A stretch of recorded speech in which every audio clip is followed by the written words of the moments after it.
Ibtu Rudiana, polisi yang merupakan ayah korban Eki itu juga didesak pensiunan Jenderal Bintang 3 Polri soal pelanggaran kode etik dalam kasus Vina Cirebon tersebut.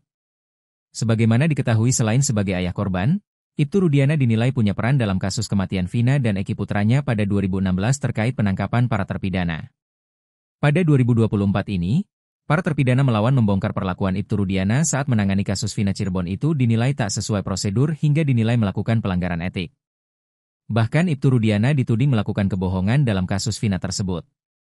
Dengan banyaknya saksi yang dihadirkan terpidana kasus Vina, ironinya posisi Ibtu Rudiana yang telah dilaporkan tersebut tak tersentuh hukum.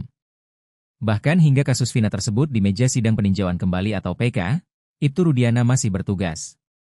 Tak ayal, seorang mantan Jenderal Bintang 3 Polri memberikan kritikan pedas. Mantan Jenderal Bintang 3 Polri tersebut mendesak agar pelanggaran etik Ibtu Rudiana segera diproses. Pelanggaran kode etik tersebut terkait dugaan kebohongan yang dilakukan Ibtu Rudiana di kasus Vina Cirebon. Pensiunan jenderal tersebut adalah mantan Wakapolri Komjen, Purnawirawan, Oegro Seno. Oegro Seno menyebut Ibtu Rudiana kalau menjadi polisi di Amerika pasti sudah dipecat. Hal ini disebabkan karena kebohongan yang sudah dibuat Ibtu Rudiana dalam menangani kasus Vina Cirebon.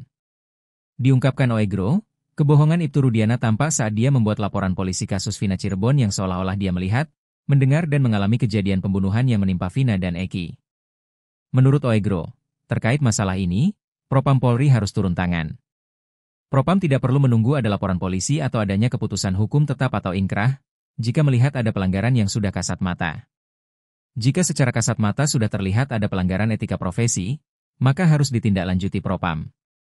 Untuk menyelidiki dugaan pelanggaran yang dilakukan anggota ini, menurut Oegro, sangat mudah, karena Propam memiliki paminal, pengamanan internal, yang bekerja layaknya intelijen.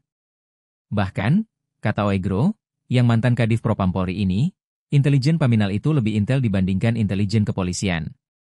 Menurut Oegro Seno, di kasus Vina ini, Kapolri seharusnya bisa melakukan itu. Artinya, memproses etika para anggota yang diduga melanggar dalam proses penyelidikan hingga penyidikan tanpa harus menunggu ada keputusan hukum tetap. Propam sebagai organisasi yang bertugas untuk menyelamatkan Polri, masyarakat, pemerintah, harus tegas. Sampai saat ini, Oegro belum melihat Propam melakukan hal itu di kasus Vina Cirebon, padahal para terpidana sudah bersuara di sidang tentang penganiayaan yang dialami. Download Tribun X sekarang, menghadirkan lokal menjadi Indonesia.